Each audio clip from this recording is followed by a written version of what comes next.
Hello, good morning to all of you.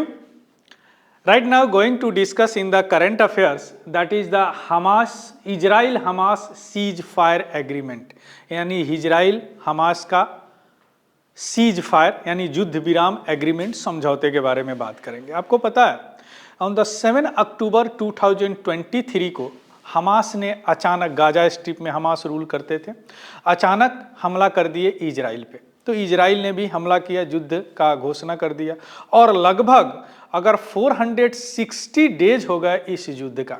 इसके parallel में भी रसिया और उधर चल रहा यूक्रेन का युद्ध, यानी पूरा विश्व, इधर मिडिल ईस्ट, इधर नाटो, रसिया, यूएसएसआर सारे युद्ध में व्यस्त हैं। कई बार ऐसे भी आता है कि थर्ड वर्ल्ड वार होने वाला है, यानी तीसरा विश्व युद्ध होने वाला है। लेकिन बहुत सारे रिजोल्यूशन, यूएन का रिजोल्यूशन भी पारित हुए, कई रिजोल्यूशन को इंडिया ने इजराइल के अगेंस्ट वोट किया। But right now the Israel Hamas cease fire agreement deal that accepted by both parties by the mediation of the USA and Qatar।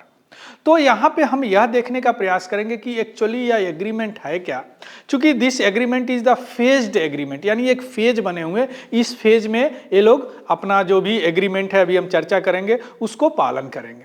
और यहाँ पे थोड़ा सा मैपिंग के लिए इंपॉर्टेंट है कि आपको मिडिल ईस्ट का स्थिति देखना पड़ेगा और इस एग्रीमेंट में कुछ ऐसे वर्ड भी इस्तेमाल किए गए हैं for the Israel to withdrawal the military. तो ये सारी चीज अभी हम समझने का प्रयास करते हैं। चलिए शुरू करते हैं। इजराइल कैबिनेट अप्रूव्ड, या तुरंत अप्रूव किए हैं, deal with the Hamas for the cease fire in the Gaza after more than 460 days, यानी एक साल से ज्यादा हो गया। Because the war was started on 7 October 2023। Clear, लाखों लोग इंजर्ड हुए हैं और हजारों लोग मारे गए हैं from both sides, not only in the Hamas, Israel side से भी ऑल्सो मारे गए हैं। लेकिन हमास के कैजुअलिटी ज़्यादा है। Hamas is the militant group that approved by the USA. USA ने उसको मिलिटेंट ग्रुप यानी आतंकवादी ग्रुप साबित अप्रूव किया है ना, घोषित किया है। तो हमास ने 7 अक्टूबर 2023 को युद्ध शुरू किया और इसके बदले में इजराइल ने भी युद्ध शुरू किया। चूंकि अचानक के 5000 रॉकेट दाग दिए, यानी हिस्ट्री बना दिया इन्होंने पहली बार 7 अक्टूबर को। इसके बाद में जवाब में इन्होंने ऐसा किया, इन्होंने भी युद्ध घोषित किया जो अभी तक चल रहा है। तो उसमें एक नया डेवलपमेंट आया है, that is the cease fire. Earlier this cease fire approved by the Israeli government on the 12 January 2025 morning में, लगभग 6 आवर के निगोशिएशन के बाद अप्रूव कर दिए। लेकिन कैबिनेट ने अभी अप्रूव किया है। क्लियर, इजराइल कैबिनेट ने अभी अप्रूव किया है। ये तो हो गया न्यूज। अब हम यहाँ पे देखेंगे कि what is the deal, agreement क्या कहता है। Earlier I told you that agreement is the phased manner, implemented in the phased manner में होने वाला, will implement in the phased manner में लागू होने वाला। चलिए देखते हैं। See this is the first, this is the middle east. Middle east को वेस्ट एशिया भी बोलते हैं, लेकिन मिडिल ईस्ट ज़्यादा प्रचलित है, हालांकि ऑफिशियल मिडिल ईस्ट नहीं बोलते हैं। यह रहा आपका सऊदी अरबिया, यहाँ पे है इजराइल, यहाँ पे है इजराइल, और यहाँ पे छोटा सा स्ट्रिप है गाजा स्ट्रिप, जहाँ पे हमास रूल करते हैं। और ये सारे मिडिल ईस्ट है ना सेक्टर में बटे हुए, सेक्ट में, शिया और सुन्नी में, और एक दूसरे से लड़ते रहते हैं। और इसका फायदा कौन उठाता है? वेस्टर्न कंट्री, यूएसए उठाता है। वाई? इनके पास पेट्रोल डीजल बहुत है, पेट्रोलियम प्रोडक्ट है, तो एक दूसरे में लड़ा के और फायदा उठाते हैं। देखिए यहाँ पे सऊदी अरबिया है। सऊदी अरबिया क्या है? सुन्नी बहुल है। ये दो सेक्ट होते हैं, शिया और सुन्नी, इसमें सुन्नी है। यहाँ पे पाकिस्तान है, दैट इज ऑल्सो ये सुन्नी है ना। सुन्नी थोड़ा सा है ना वेस्टर्न सोसाइटी की तरफ झुके हुए हैं, यानी उतना रिलीजियस नहीं है जितना अभी शिया रिलीजियस है। अब यहां पे आ जाते हैं ईरान। इसको यह एक समझिए कि सबको लड़वाने में एक बहुत बड़ा भूमिका होता है। यह है शिया बहुल। क्लियर, शिया है। यहां पे आ जाइए सीरिया, यहां भी वही हाल है। यहां पे आ जाइए लेबनान, लेबनान में हिजबुल्लाह है, हिजबुल्लाह आतंकवादी ग्रुप है, ये भी घोषित किया गया यूएसए। और यहां पे है आपका हमास। क्लियर, है ना। यहाँ पे है यमन, जो यहाँ पे हौथी एक्टिव है, जो कि रेड सी से कोई भी अगर शिप आते हैं तो उसको लूट लेते हैं। क्लियर, रेड सी से। तो ये अब ये क्या करते हैं, अब ये शिया जितने ग्रुप है उनको मिलिटेंट देते हैं, माने आतंकवादी बना के देते हैं, पैसे देते हैं, हथियार देते हैं। इसमें से आ गया सीरिया हो गया, इराक हो गया, लेबनान हो गया, आपको यहाँ पे हमास हो गया, यहाँ पे यमन हो गया। इन लोगों को यह हथियार देते, क्यों? चूंकि इनको लगता है कि यहाँ पे शिया को थोड़ा सा डोमिनेशन दिया जाए, इनका अपना ही सेना से अलग ही एक ग्रुप चलता है। यहीं पे इस्लामिक क्रांति सबसे पहले हुआ था 1979 में। लेकिन सऊदी अरबिया जो है अभी भी यूएस के सपोर्ट में रहता है, यानी बेंट है थोड़ा सा, यानी खुल के उनका विरोध कभी नहीं करता। इसलिए अभी सबसे डेवलप यही है। यहाँ पे है कतर। कतर ने और यूएसए ने दोनों मिलकर यह एग्रीमेंट करा है हमास और इजराइल के बीच। Got it. अब थोड़ा सा हमास इजराइल को बड़ा करके देख लेते हैं तो थोड़ा सा आपको समझ में आएगा। देखिए, ये रहा, अभी आप देखें छोटा सा में, ये रहा इजराइल। इजराइल यह डेड सी है, ये वेस्ट बैंक है, यह सीरिया है, और यह है गाजा स्ट्रिप। गाजा स्ट्रिप यहां के जो रूलर है, जो रूल करते हैं, वह हमास है, हमास है। क्लियर। और यह जो वेस्ट बैंक एरिया है, यहां पे भी गवर्नमेंट, यह फिलिस्तीन का पार्ट है, लेकिन यहां पे एक गवर्नमेंट काम करता है चुना हुआ, लेकिन हमास और इनमें कोई नहीं पड़ता, ये आतंकवादी ग्रुप है, जबकि ये वैसा नहीं है। क्लियर। अब अचानक 7 अक्टूबर 2023 को इन्होंने हमला कर दिया, that is in the through the rocket. Clear. इसके जवाब में इन्होंने हमला किया और पूरे गाजा में हॉस्पिटल हो गया, स्कूल हो गया, पूरी अस्त व्यस्त हो गया। हालांकि पूरा विश्व ने इसका कंडेम्ड किया, इंक्लूडिंग इंडिया आल्सो, लेकिन इजराइल का कहना था कि जब तक हमास को खत्म नहीं करेंगे तब तक यह युद्ध रुकेगा नहीं। क्लियर। तो ये देख लिए। अब आते हैं एग्रीमेंट पे, थोड़ा सा चर्चा कर लेते हैं। एग्रीमेंट एक्चुअली है उनका क्या। देखिए, टाइमलाइन एग्रीमेंट का थोड़ा सा हम समझ लेते हैं। अगर टाइमलाइन की बात करें तो यह फेज में, शुरू में हम बोले हैं, पहला फेज जो है या 42 डेज चलेगा। First phase is 42 days, that entail Hamas releasing 33 hostages, जो बंदी बना के रखे हैं 33 hostages, and Israel releasing 900 to 1650 Palestinian detainees, including those detained since 7 October 2023। जब 7 अक्टूबर युद्ध से पहले उनके पास भी बहुत सारे होस्टेज बना के रखे थे, जो कि नंबर है 900 से 1650। तो सबसे पहले हमास छोड़ेंगे और उसके बाद में यह 900 से 1650 जो भी होस्टेज है उनको छोड़ेंगे। क्लियर। ये एग्रीमेंट का है पहला। और सेकेंड फेज की बात, जो सेकेंड फेज जो चालू होगा वह 16 days of the cease fire, यानी यह लगभग ऑन द पेपर 12 जनवरी से लागू है, 52 डेज का। हालांकि आपको कल न्यूज में आया कि फिर बमबारी कर दिया इजराइल ने हमास पे, तो क्या एग्रीमेंट, बट एस एग्रीमेंट तो है। सो 16 days of the cease fire.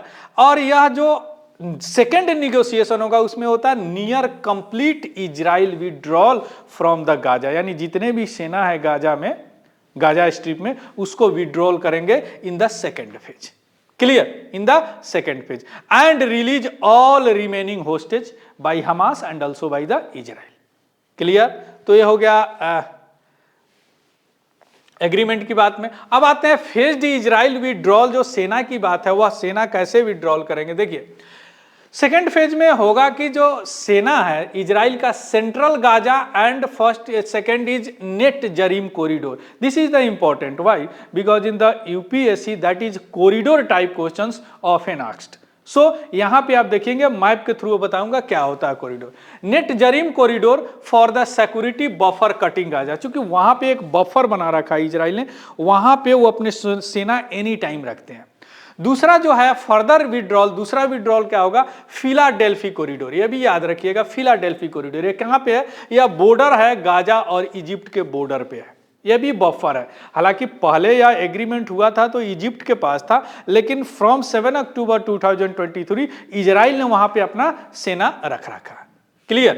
तो यह है शेड्यूल 42 जो 42 दिन का था उसमें। उसके बाद में जो भी बॉर्डर का रिकंस्ट्रक्शन किया जाएगा, जो भी हुआ है, और उसके बाद बॉर्डर को दोनों थर्ड फेज में खोला जाएगा। क्लियर, थर्ड फेज में खोला जाएगा। अब यहां पे आप देख लीजिए ये दोनों नेट जरीम और आपने देखा यहां पे फिलाडेल्फी, थोड़ा सा इसको समझिए क्या है। ये तो आप समझ गए गाजा स्ट्रिप है, यहां पे मेडिटेरेनियन सी है, यहां पे डेड सी है, जॉर्डन है। यहां पे आइए देखिए ये दोनों है, this is called Netzarim corridor, यह लगभग 6.5 किलोमीटर लंबा है। And second is called Philadelphi corridor, ये रहा फिलाडेल्फी कॉरिडोर, यह लगभग 14 किलोमीटर लंबा है। अब जब युद्ध शुरू हुआ तो यहां पे क्या किए, इजराइल ने अपनी एक बफर बना लिए, यहां पे सेना लगा रख दिए। क्लियर, तो यह भी विड्रॉल करने की बात है। और यह जो इजिप्ट और या इजराइल के जो बॉर्डर पे है, यह पूरा यह बॉर्डर पे है फिलाडेल्फी कॉरिडोर, एक्चुअली यह इजिप्ट के पहले तो यह बफर जोन था, दोनों के सेना यहां पे रहता था, लेकिन बाद में एग्रीमेंट हुआ तो इजिप्ट को चला गया। लेकिन this war from the 7 October 2023 again Israel occupied this Philadelphi corridor.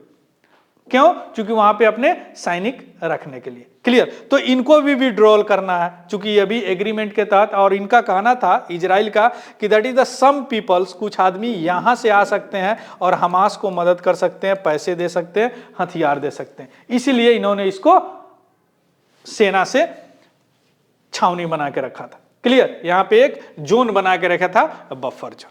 Clear, चलिए अब हम आते हैं कि यह जियोपॉलिटिकल इसका कॉन्टेक्स्ट क्या है, यानी भू राजनीतिक कॉन्टेक्स्ट क्या है। देखिए यह डील जो है, अभी आपको पता है आज 20 जनवरी है, आज से ट्रंप जो है वहां के राष्ट्रपति बनेंगे।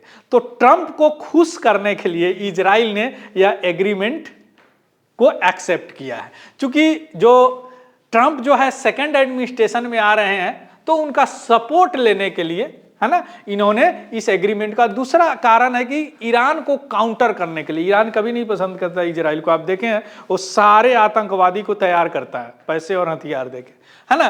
तो और फिलिस्तीन का जो स्टेटहुड है, यानी फिलिस्तीन को अभी भी इजराइल एक राष्ट्र नहीं मानता, हालांकि इंडिया ने उनको दे दिया है, मान्यता दे दिया है, तो उसका भी एक अपोज करने का, है ना।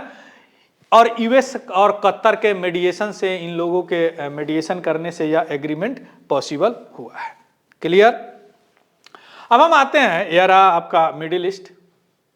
अब हम आते हैं कि इसका ब्रॉडर इंप्लीकेशन क्या है। ब्रॉडर इंप्लीकेशन मीन्स इसका निहितार्थ क्या है। देखिए हमास के लिए क्या है, आपको पता है कि 1 साल से ज्यादा समय से युद्ध चल रहा है, इजराइल को नाटो सपोर्ट कर रहा है, इनको उस तरह का कोई सपोर्ट नहीं है। आप जानते हैं western country in the technology, in the warfare, in the missile, a very advance country. Clear, तो इनका बहुत सारे लीडर मारे जा चुके हैं, इनका इंफ्रास्ट्रक्चर सारे बर्बाद हो चुके हैं, सारे बर्बाद हो चुके हैं। So that Hamas needs a pause, वह एक आराम लेना चाहते हैं कि फिर से तैयारी करके लड़ा जाए, इसलिए इन्होंने इस एग्रीमेंट को एक्सेप्ट किया है। इजराइल पे आते हैं, इजराइल के लिए क्या इंप्लीकेशन है। तो इजराइल जो है अभी, चूंकि उनको जो भी होस्टेज हमास के पास है, उनके फैमिली तो इजराइल में है, तो इजराइल का जो, इजराइल को वह क्या कंडेम्ड कर रहे हैं कि भाई मेरा फैमिली है, पता नहीं कैसा है, नहीं है। तो एक तरह से इन्होंने अगर एग्रीमेंट किया है तो इजरायली जो है हमास के तरफ से आएंगे, तो एक तरह से इनका वहां पे सपोर्ट बनेगा। दूसरा, काफी दिन से युद्ध हो रहा है, बहुत सारे कैजुअलिटी हुए हैं रिगार्डिंग द सिविलियन, तो इनको एक तरह का यह सिंपैथी भी मिलेगा। और ट्रंप मामला तो है, इसलिए इन्होंने एग्री किया। और रीजन की बात करें तो रीजन में अभी, अब देखिए सीरिया, अभी आप देखें सीरिया के हिजबुल्लाह के बहुत सारे लीडर मार दिए थ्रू द एयर बम के तहत, है ना, मिसाइल के तहत मार दिए। ईरान को भी बहुत सारे नुकसान हुए हैं, है ना। इधर इराक को भी नुकसान हुए हैं बहुत सारे, यमन को भी इन्होंने यूएस के साथ मिलकर किया। तो ये सारे लोग अभी थक चुके हैं, अब इनको आराम की जरूरत है। That's why this agreement was accepted by this Hamas again, यानी यह कोई परमानेंट सीज फायर नहीं होगा। ये सारे दोनों पार्टी और जितने भी है मिडिल ईस्ट में, ये नीड्स ए पॉज, एक आराम लेंगे और फिर लड़ाई शुरू करेंगे, ऐसा बहुत सारे एक्सपर्ट का मंतव्य है। Clear, I hope it is clear to all. So this is all about the news. This is a very important for your international relation. For any further the educational resource regarding the UPSC, please see our description link, that is social media link. So thank you. Have a good day and happy learning. Thank you very much.